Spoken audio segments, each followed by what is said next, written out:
Hello, everyone. I'm Aydoğan Vatandaş, the editor-in-chief of Politico.com. Today, I'm joined by an investigative journalist, Joe Lauria, the editor-in-chief of Consortium News.com, based in Washington. Joe, thank you very much for joining us. Absolutely, Aydoğan.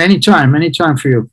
Joe, I know that you have been following the U.S. foreign policy for decades. So how do you describe the recent developments in Afghanistan regarding the American foreign policy tradition? It's very much in the American post-World War II foreign policy tradition, unfortunately.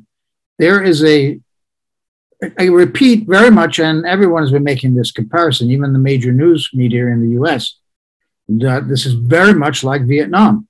Mm-hmm. You know, when the Soviet Union invaded Afghanistan, came into Afghanistan in 1979, and then lost and had to retreat from Afghanistan, two Mujahideen that were very much supported by the U.S.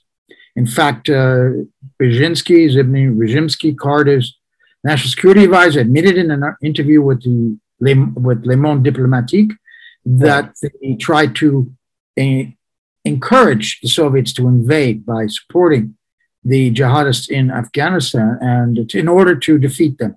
They were, and the Soviet Union collapsed, and many people claim Afghanistan was a big part of that. So that was what the Americans have said was a Soviet Union's Vietnam, in an admission that Vietnam was a defeat for the U.S. This is what happened this week with the Taliban now taking over, or a few days ago, is America's second Vietnam. Mm-hmm. It is a situation where the U.S. It doesn't care about the local culture, the mentality, religion, the interests of the local people. They care whether that be Vietnamese or Afghans or Iraqis. They care about their interests, which are many and very powerful interests, and they're able to get on board local people who will join their government, a government that has very little popular support, but has American backing with huge amounts of money. So we saw that in Vietnam with the South Vietnamese government that was not popular in Vietnam, but was backed by the U.S. military and by huge amounts of cash. And we saw that, of course, now in Afghanistan, where the government was not supported by the population, which is why I think it's evident why the Taliban was able to overturn so many towns and take over Kabul 3 days after the U.S. said it would take 30 days. They expected the 300,000-man Afghan army that they armed at the cost of $83 billion to U.S. taxpayers.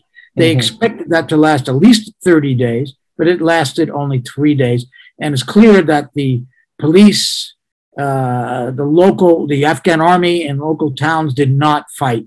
They laid down their arms, I think, because they would prefer, even the Taliban, with all of its problems, to a foreign occupation. And this is what the U.S. doesn't understand. They understand their motives in Afghanistan. They know what they wanted. A lot of readers of my article thought that I was saying the U.S. didn't understand what their interests were there, what they were doing there. Of course, they understood what they were doing. They were there. They didn't understand or care to understand the people of that country as they didn't understand or care about the Vietnamese. It's a classic Aydoğan Orientalist position from a Western power towards an Eastern country. You're right. And what do you think about the American public opinion on that issue? How do they react? Well, the American public knows probably even less, certainly, than the intelligence agencies do or the Pentagon about Afghanistan, but they do know that their sons are going to die and daughters. They do know that their tax-paying money, the taxes that they pay, rather than going for a health insurance system like most of the civilized Western countries have, is going to fight these wars that do not benefit the average American. It hurts the average American because their money is being used for things that do not benefit the day-to-day life of American citizens. So I don't think they are fans of these wars. Right. They listen. They are trusting of their government, maybe too much in certain situations, and they believe that Afghanistan was a threat somehow to the United States and to the American people. And it isn't. What's a threat to the American people are medical bills they can't afford. Right, absolutely. Unemployment. These are the threats to the American people, not the Afghan government, not even Al-Qaeda, not the Syrian government.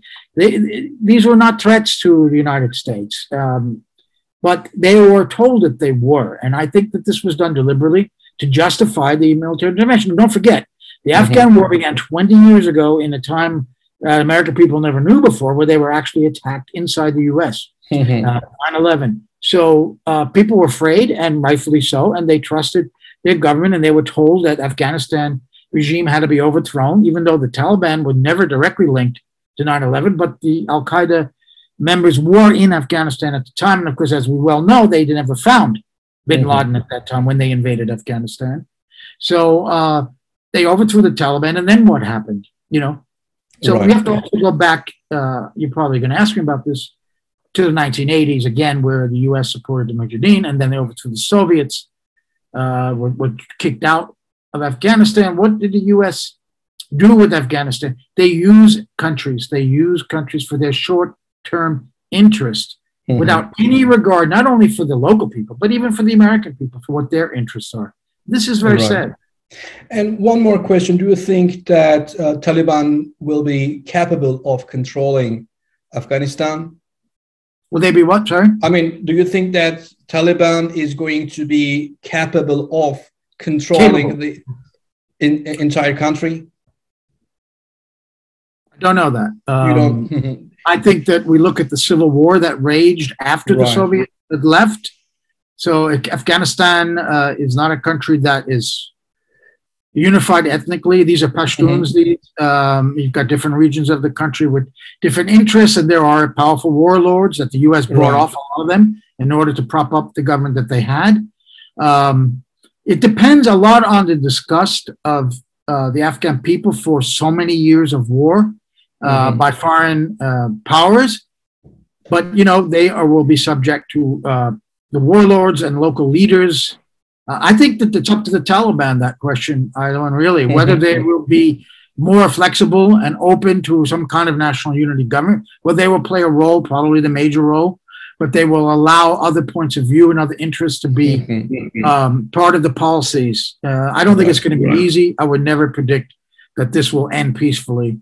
But I do say that the U.S. once again failed, as they did in Vietnam, to subjugate a country in which they didn't care or understand at all the religion or the mentality or the interests of the local people, who then sided even with people they may not normally have liked in order to expel the foreigners. And this is what we're at right now. I do also say, as I ended my piece, that we have to look back to the Reagan administration, where there was a company called Unocal in Houston that made a negotiation, never worked out, to get a pipeline, and they negotiated with the Taliban. So with all this mineral wealth in Afghanistan, I would not be surprised if some American companies are going to try to negotiate for that. And the Taliban might, they may be more practical and reasonable and less ideological than they're portrayed in the West. They need to survive. They need money. They need income. They may get very good terms to allow Western companies to dig minerals, and they'll get a huge commission from that concession. So I think they're more practical, and if the West was wise, they would work with them and try to stabilize the country without having their troops there. I don't know if that's possible. There's also the issue of women and girls going to school. That's a big issue amongst liberals, especially in the United States, but in Europe too. And that's clearly a problem if you think girls should go to school. However, you don't invade and bomb girls and families like the U.S. did in order to ensure that. I don't think that was ever the real interest of the United States. It was what they told the American people, again, to justify that intervention. We're trying to help girls go to school. We want democracy. Tell me, Aydoğan, where the U.S. has intervened in the last 20 years since 9/11 that they've brought democracy. Tell me where. Libya? It didn't Syria? work. It didn't work. Afghanistan? Iraq? Yeah. And one more question, Joe. Turkey seemed that it is interested in to secure the Kabul airport in Afghanistan. Do you think it may work? Well, I saw that, and I saw that they promised not to take combat operations. Of course, that was all before what's happened since Sunday, which is the takeover of Kabul. Now the airport is controlled by the U.S. and they're sending more troops there. We know about the chaos that's been going on at the airport and the many people who feel they've become victims because they worked with ISAF, or they worked with the U.S. and NATO. Ultimately, it all depends on the relationship that the Turkish government had with Taliban. And you could probably tell me a lot more about that than I know. I do know that Erdogan, the president of Turkey, wants to spread Turkish influence even more. Right. Or Somalia, Libya, etc. So he's poking around in Afghanistan. If he can make a deal that's useful to the Taliban, and they don't feel that Turkey is going to somehow undermine their interest, right. They might do. And Turkey is a NATO power, of course, a NATO country. Right. So they're going to keep that in mind, I would imagine, because they just expelled NATO. But maybe he could pull it off. What do you think, if I can turn this around? Do you think Turkey has a legitimate interest in that? Since the war, the civil war started in Syria, Turkey was involved in communicating the jihadist organizations in Syria. And then Turkey also went on to carry out that mission in Libya, working with the jihadists as well. So from the Taliban perspective, Turkey, with Erdogan leadership, changed his perspective about Islam, and they came closer to Salafism, Salafism instead of a modest Islamist perspective. So Taliban might think that Turkey's Islamic view is closer to their Islamic perspective. So Afghanistan has 3 allies in the region. Pakistan, so their Islamic perspective is also closer to Salafist perspective, and Qatar and Turkey. These countries have governments that are involved in political Islam, or Muslim Brotherhood, for example, was supported by Qatar. So we know Pakistan also had that Islamist perspective, and Turkey, with Erdogan leadership, allied with these Salafi jihadist organizations. So I think as a NATO country, United States might have thought that Turkey can be a useful vehicle, a useful mediator to communicate, to deal with Taliban. But I don't think that Taliban would be convinced with that. So they are not stupid. They are very smart. And I don't think that they would accept Turkey's willing to secure the Kabul airport. This is how I see it. Right. I may ask you about Saudi Arabia there, because they are not friendly with absolutely the Muslim Brotherhood, and nor is, of course, the UAE. They hate the Muslim Brotherhood. So how close is the Taliban to the Muslim Brotherhood? Do they see them as... I don't see the connection there. I've never seen that. But what is it again? What is the question again? Well, the Saudis have traditionally supported the Taliban, haven't they? Yes. And Pakistan even more, perhaps. Yes. So you mentioned the Muslim Brotherhood, and Turkey being also close, Turkish government, right, to the Muslim Brotherhood and the Qatar, right, that triangle, as opposed to the Saudi UAE faction, which is against the Muslim Brotherhood. Absolutely. So where does Saudi Arabia fit in now, is what I'm saying. In this, Saudi Arabia is, you're right. Saudi Arabia is supportive, supporting the jihadists, Salafist organization, but in that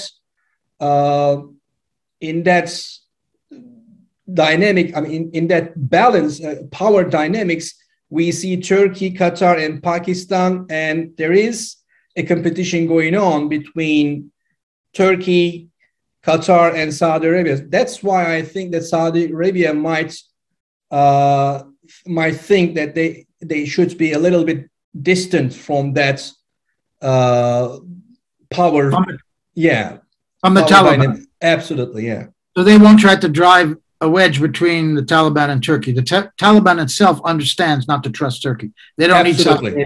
Absolutely. And I think that we will see in a couple of days that Turkey will announce that, they will not be able to do that mission. Okay. Well, you're probably right about that. Right. Thank you so much, Joe, for joining us. I appreciate it. Good yes. to talk. So today we had a remarkable guest, Mr. Joe Lauria, an investigative journalist and author of several books and the editor-in-chief of consortiumnews.com. Please follow Politico in YouTube. Thank you so much for joining us. Thanks.